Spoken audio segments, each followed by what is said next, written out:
Welcome to the Happy Mama Movement podcast. I'm Amy Taylor-Kabbaz, mama, journalist, coach, and founder of Mama Rising. This podcast is a space of community and collaboration. We gather stories of matrescence, motherhood, womanhood, and change told by our Mama Rising coaches and mothers around the globe, in the knowing that through our stories, we can begin to heal and change the way the world sees, values, and supports mothers everywhere. So, welcome to the Happy Mama Movement. Welcome back, mamas. I have to admit that there are times over the last 15 years of wondering what impact all of this is having. There are times where I wonder if matrescence really will have the impact I believe, and so many of us believe it will. I see how many mums are still burnt out and even more burnt out post-COVID. And I try and remind myself that we are part of this huge change. Even if we don't see this change fully in our lifetime, we are part of it through these conversations. And then I speak to somebody like Sara Cleggett. Sara is the woman you're about to meet in this interview. She first enrolled in the very first incarnation of Mama Rising in 2019, when it was a 6-week, I think, program around understanding matrescence. It wasn't certified, it didn't have coaching skills elements, it was just the beginning of this experience for me. And Sara was there. She then went on to repeat the training as it changed 2 more times. And only recently did I discover that she then went on to study a master's in university on bringing matrescence into public policy in Australia. It's moments like this that I am reminded that we are making a difference, that these conversations are happening in small pockets all around the world. And so if you're downhearted today, feeling overwhelmed, wondering when things will change, I hope you hear this interview with Sara and realise that it is changing and it's coming. So let me tell you a little about Sara. She is a mother of 2 boys, and like I said, did Mama Rising 3 times over the last 6 years. She's also a social worker and began in drug and alcohol services and psychiatric inpatient environments. And I remember when I first met her, even in Mama Rising, was always about giving back, changing the system, and supporting those who can't support themselves, I guess is one way to say it. She has a double degree in social work and social planning, and like I said, just completed her Masters of Politics and Policy. And she's also the founder of Middle Ground Motherhood in South Australia, which is a social enterprise and organisation that supports mothers through women's circles and matrescence education. She truly is one of the ones out there making a real change in matrescence and motherhood. And I'm so proud to share her story with you.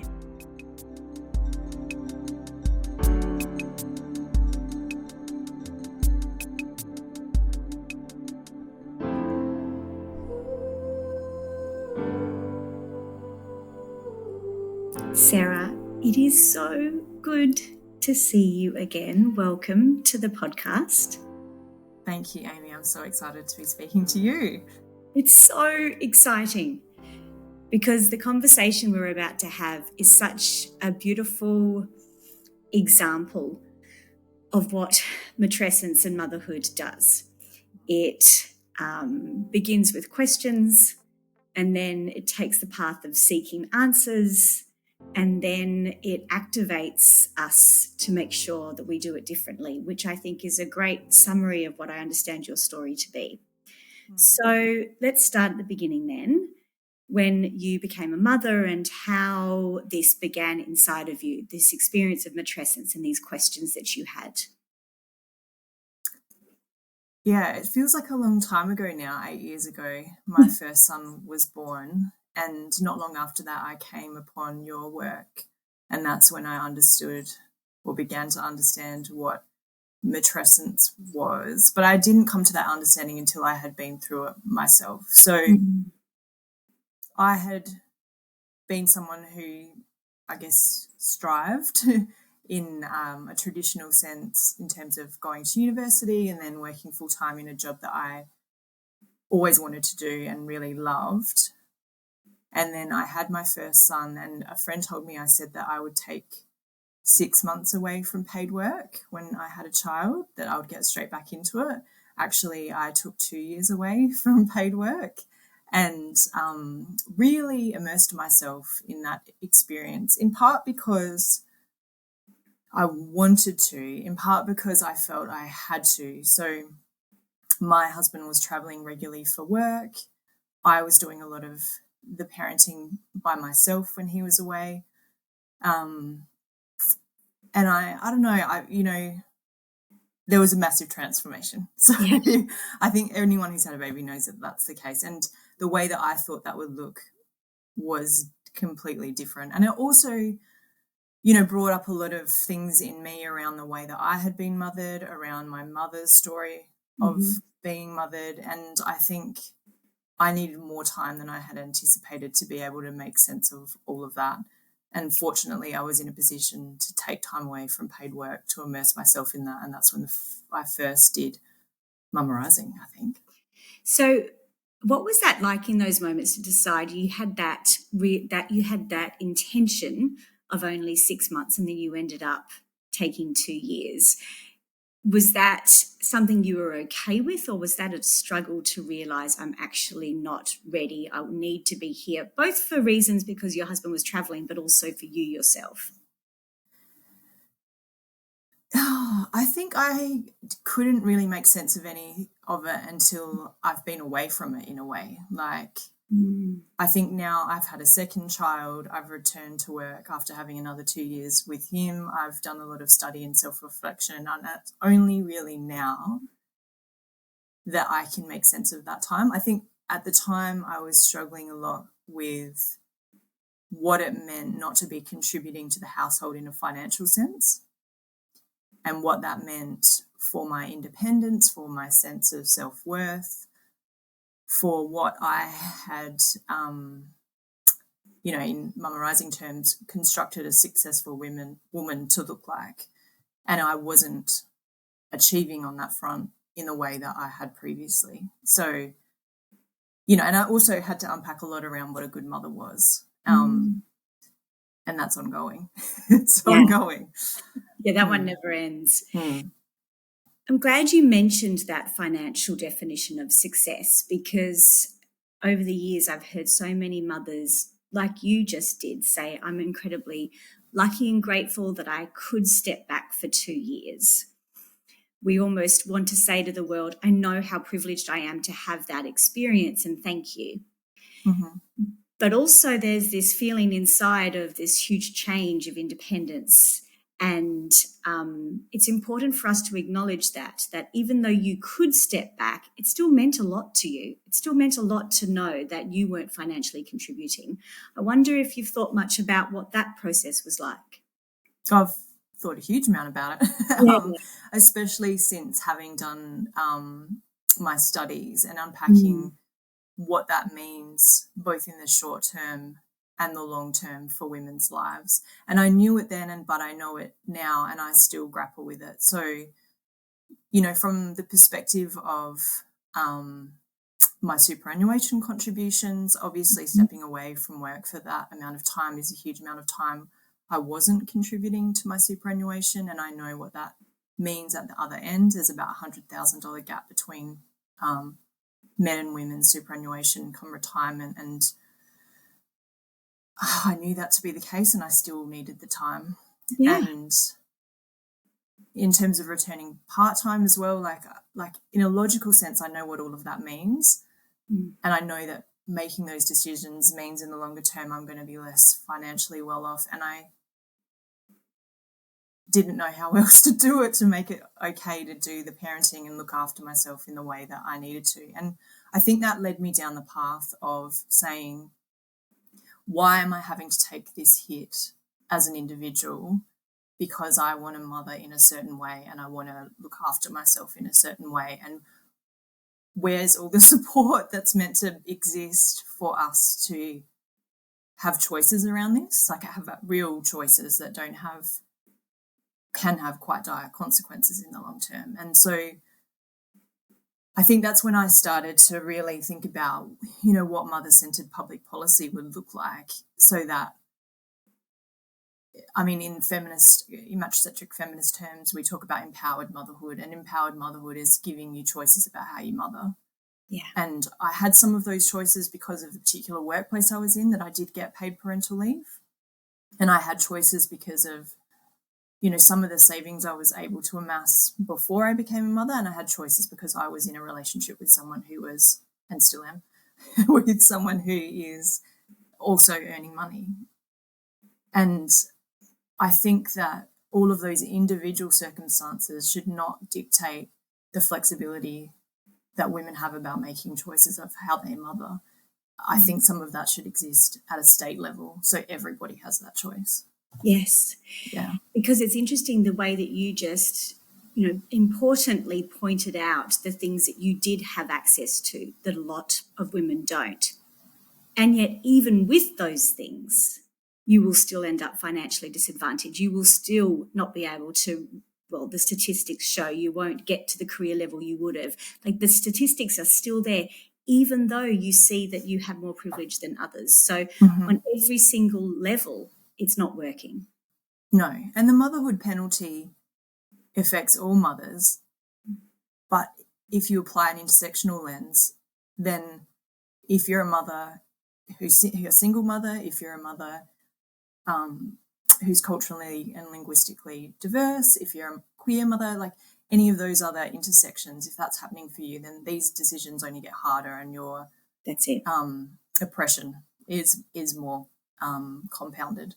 So, I acknowledge my privilege, because compared to some of the other intersections that women and others find themselves in, I am advantaged. But compared to my male counterparts, they're experiencing the fatherhood bonus. And, we talk about the gender pay gap, and the motherhood penalty accounts for so much of that. So can you explain for everyone who hasn't heard before, I'm sure everybody on this podcast knows about the motherhood penalty, what is the fatherhood bonus?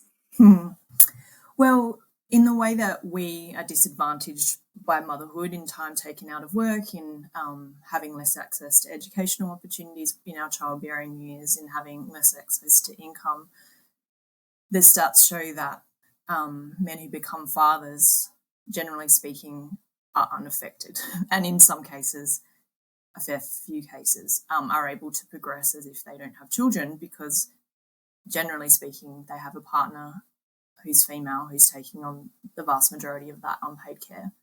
And that is the case in my relationship, that my husband was able to continue on in his career trajectory as he always had. He took a new job, he was travelling, because I enabled that. And that's changed a little bit as we've progressed in our parenting. But I can't ever make up the time that I took out. And I think there's a sense still, if people were to look at my resume, that they would see that 4 years that I was out of paid work, and not be able to resolve that in terms of maybe looking at a male counterpart who didn't have that 4 years out of work. And so that's the fatherhood bonus. That's like, having the person that holds it up for you. And also, I think there's a view within that literature that if you're a father, you're more reliable, you're more ambitious, you're taking up that breadwinner role, and you're really committed to the work, whereas mothers are seen as less reliable, less committed to the work, less ambitious, which is not true. It just looks different. Yes, I'm sure, as you said, the literature and statistics shows this. I'm sure if you compared a reliable family man to a single gay man, he would argue too that there is this, cultural assumption that is somebody who's here to dedicate themselves to being the breadwinner. Like, there's so many different layers of this. In a moment, we will talk about public policy and what you've done since all of this has been awakened in you. But I would love to take a moment and talk about what it's been like for you to dive into all of this research and study and see this yourself now personally. What it's like to begin to see the systematic process that we're in, how we treat fathers and mothers, and how we do this for yourself first. Was there like anger and grief? How has that played out for you personally? Yeah, it's a really good question, and I spent, most of last year really deep in this literature and the stats for my thesis. And I think now I've been out of it a while, I realise the impact that had on me, the impact that living this experience while studying it, while being immersed in it, is really taxing, actually. Yeah. And I think that's something that anyone who's an activist would understand, because generally we're advocating for things that, affect our lives. Yeah. And to be doing the the advocacy and the activism while you're living it actually takes a fairly large toll, I think, and I know through my experience. And so there's a lot of support that needs to go in around me for me to be able to do this work, and it's still really taxing. But once you see, you can't unsee, and so it doesn't feel like a choice. Like, I can't turn away from this work now, even though I sometimes feel like I would like to. That doesn't feel like it's a choice I can make. I remember having a conversation with Dr. Aurelie Athen, who, for those who are new here, is really, I call her the godmother of matrescence. She really is the lead researcher in the world at the moment around matrescence. And when I was working with her one-on-one, I felt the same, Sarah. And I remember talking to her about it. And my homework, the paper, the research she asked me to then focus on was looking at activism fatigue in a lot of the movements in our history who have made great changes, and how these people that are on the ground making the changes or advocating for the changes while still living the system themselves kept going. Because it is a really big challenge to show up for something so huge like you are, and like I feel I am too, when we are also still just trying to do this ourselves.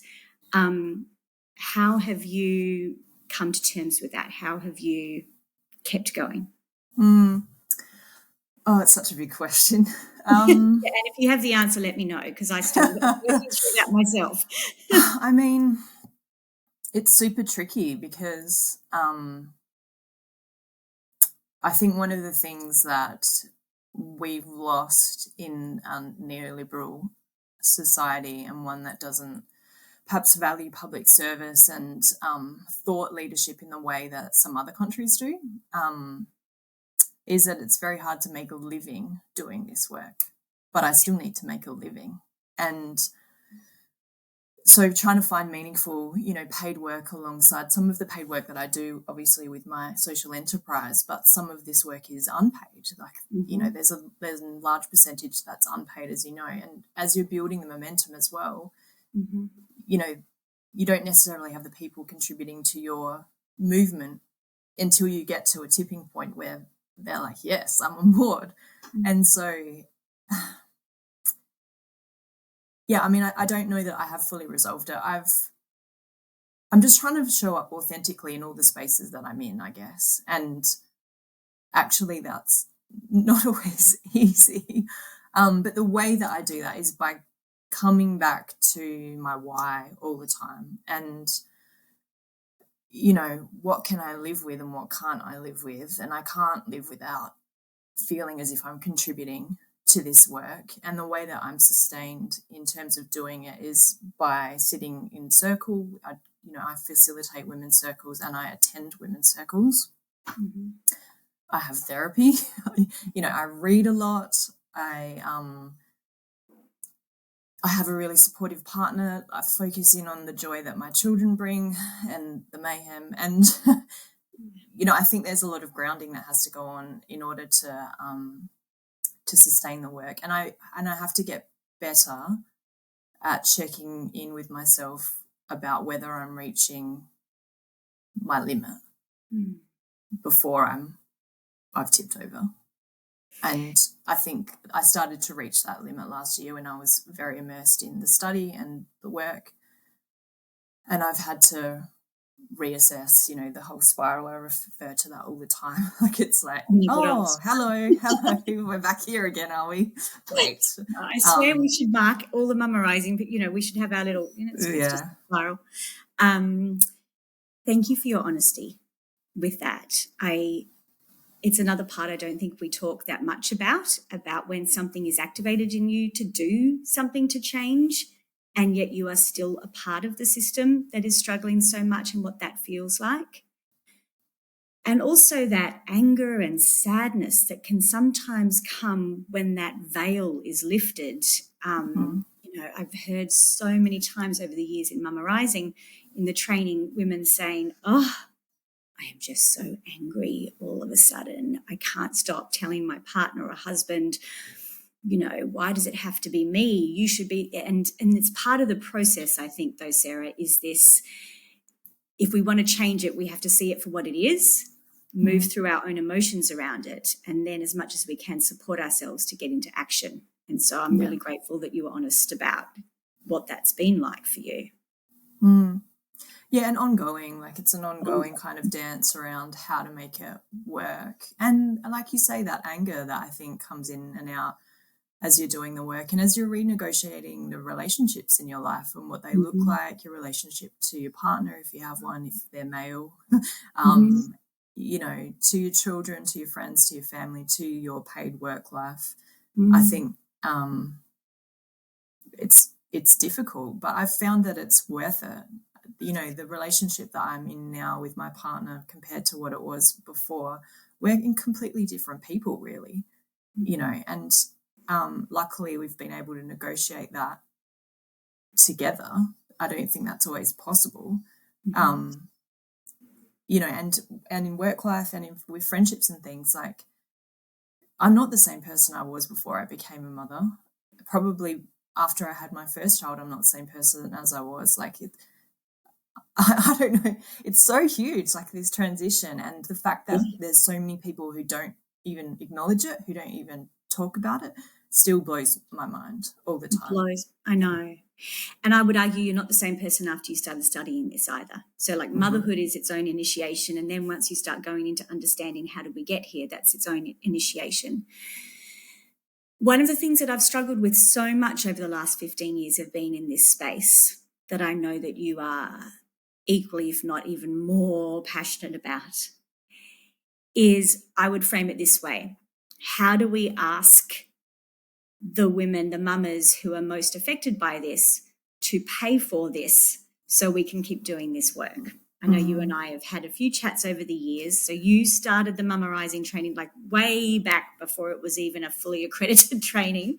Yeah. And I know it's something that comes up a lot in our space, doesn't it? That to do this work, we want to talk to the mamas, but how can we ask them to find the money or to do this that they may not have themselves, which is why you've moved into more of the public policy space and to have a look at that state support. But can you talk us through your feelings around that and where you've landed? I think there's a couple of different bits. One is that I think there should be more state support to support women to do this. So in terms of postpartum support, there's none. So, what would it be like if, like some of the other systems that exist, like Medicare or NDIS or, whatever it might be, that there's a pool of money that's allocated to a woman that is around how she supports herself during her matrescence, and it's for her to decide how that money is spent. And there are models like that around the world where the money is allocated to the woman and she then, distributes that as she sees fit, which is different to what happens in Australia, where mostly that money goes to healthcare providers. In Australia, that's mostly obstetricians who are making a lot of money from our experience, what would it look like if we took that money back and we had a choice about remaking those systems in the ways that we wanted them to look? So there's that. And then there's also the bit that, we've talked about, which is I have to value this work first and foremost. And I think that's something that I have to round back to a lot, which is, I've been asked to reduce fees and things like that with my circles. And in some instances, absolutely, I have done that. And in other instances, I've held really strong to saying, I'm charging for this work because it's valuable and you have to value it. Why? Would you ask your mechanic for a discount? Would you ask your electrician? Would you ask your plumber? No, you would not.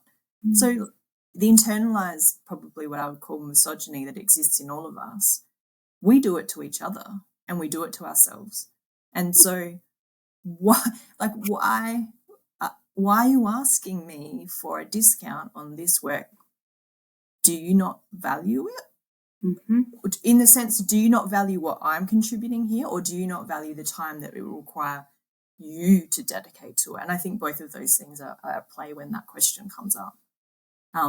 Also, I recognise there's a gender pay gap and a motherhood penalty. And, trying to sell something to a cohort of women who are at the most financially vulnerable they've ever been, is not a great business proposition, to be honest. So, there's a few different levers that need to be pulled. Yeah, which is why we need to look at different areas of funding, social impact funding, grants, government, state support, etc. I would argue with the way that you beautifully just described that, not only do we need to say you have to value me in what I'm giving you here, you wouldn't ask your mechanic or your GP for a discount, and she needs to value what she's getting out of it. But it also comes into that huge we don't value motherhood space. Yeah. So, I remember when I first started years ago, if I could say that my programs helped you be a better mother, I wouldn't have said it that black and white, but if I could put it through the lens of you won't yell as much, you will be calmer, it's about the impact on the children, then she'll find the money for it.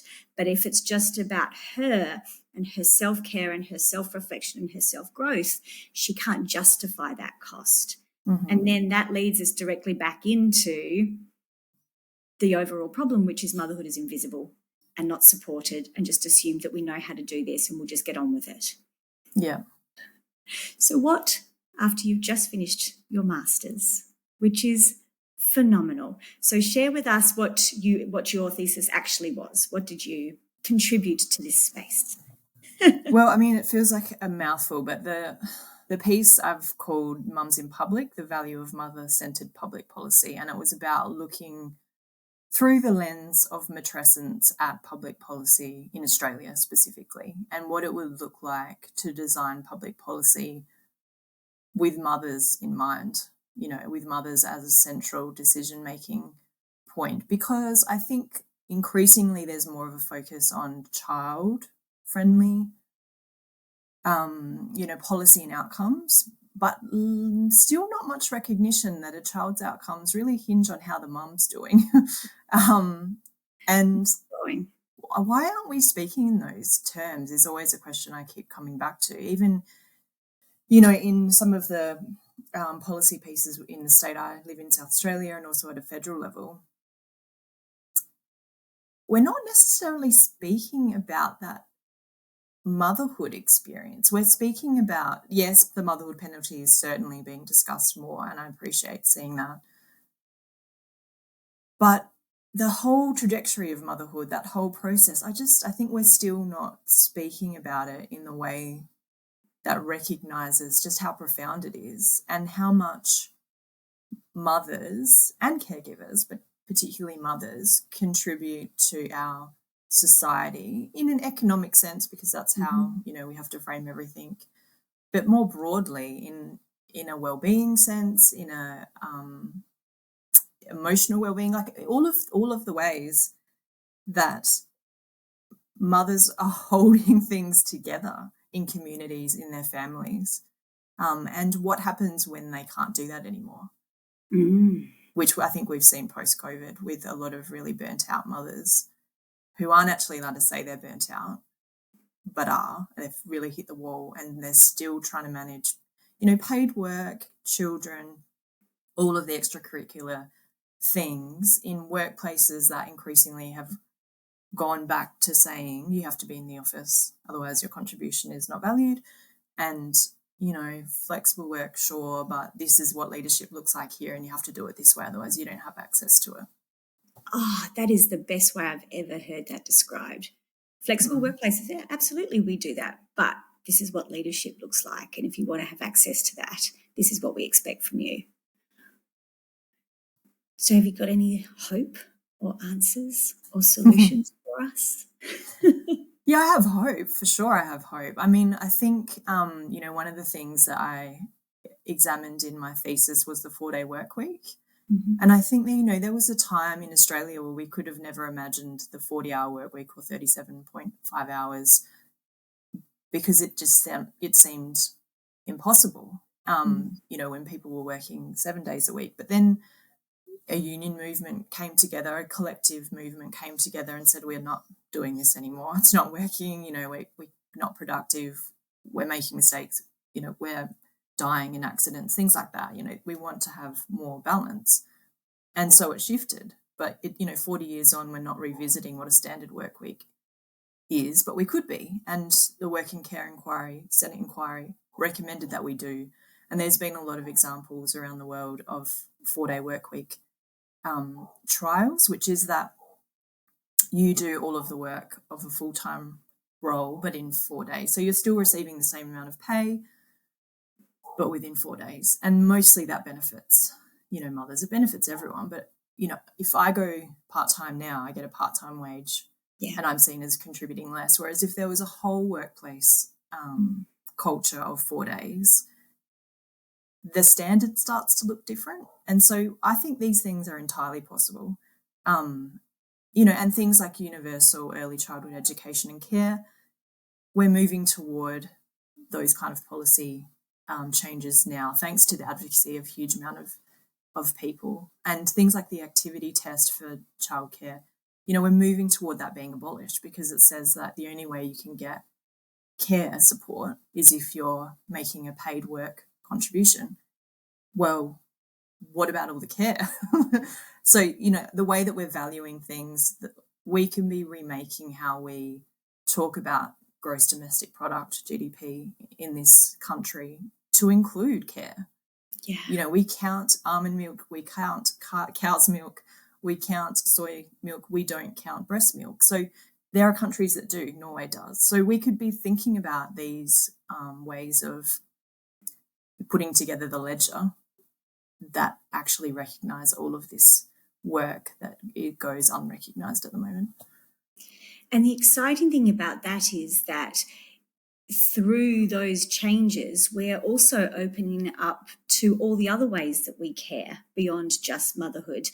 We also then have when our parents are sick, when our partner is unwell, when our animal is unwell. But you've heard me say this so many times over the last 5 years, but, matrescence has the power to change the world. Because of this, I think, it brings all of those invisible parts of us into the workplace and into public policy. We start with motherhood, but look what else and who else would benefit from this. The potential is world-changing. Absolutely. Yeah, absolutely. We're up against it. Like there's a lot of interests that don't want to see this change, I think. It feels impossible to them, which is why we need the movement. We need the movement. We need people to awaken to the fact that this is not okay. Like we know it's not okay. We need to be able to name it. That's the benefit of having the word matrescence. And then together imagine a different way forward. We have to have collective action. It's not going to occur without it. And that's why, I started Middle Ground Motherhood, why you started Mum Rising, why all of these collectives, I think, need to come together to be pushing this narrative that says, we know this isn't working. Like we're speaking regularly to mothers who say, I'm on the brink here. Like, I cannot do this. I don't know the way forward. I'm falling to bits. And the system is inflexible. So somehow we have to bring those things together to be able to advocate for a different way forward. Which is so mind-blowing that that's what you've just done with this thesis and with this master's, that you took that experience and are now doing this work.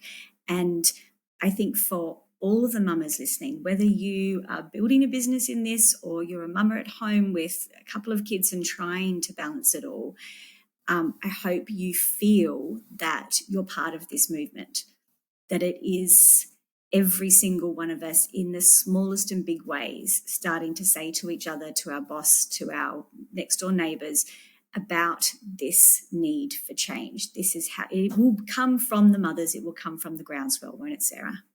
100%. It's the ripples. And I did your course, 7 years ago? And then I did it again, and then I did it again. And I think, like, that's actually, I did it 3 times, yeah.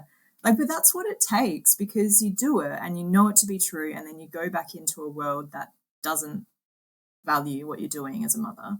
And you're like, oh, well, maybe I was wrong about that. So you do it again. You're like, no, I wasn't wrong. And then you have another baby and you're even deeper in it. And it's like, wow, this needs to change. It needs to change. And thank you for being a part of that in such a proactive, profound way. It's absolutely amazing. And Sarah, we'll pop the details into the show notes for people to see what you're doing and find out more if they are interested. Thank you for your advocacy. And also thank you for being so honest about what that feels like to carry that desire to change this while also living that. I think we all need to be reminded of how heavy that is, but we are together in this movement. Absolutely. Together we can do it. Together we can do it. Thank you so much, beautiful.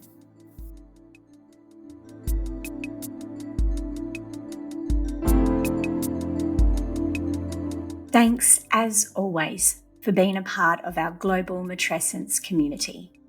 Please take a moment and make sure you're subscribed to this podcast in your podcast player so you can always be notified of our next episode. And if you would like to work with a coach on your own experience of matrescence, please go to mamarising.net and explore our directory of phenomenal coaches, workshop leaders, space holders and facilitators around the globe. You can also explore our Global Matrescence Foundation and consider donating so a mama in need can access the support of one of our coaches and still ensure that our coaches receive the income and support they need so they can continue to work in this way. And finally, if you would like to be a coach, a facilitator and a matrescence activist in your own community, jump on our waitlist for our next intake of the Mama Rising Facilitator Training at mamarising.net. Thank you for being here and being part of this movement. Until next week, bye.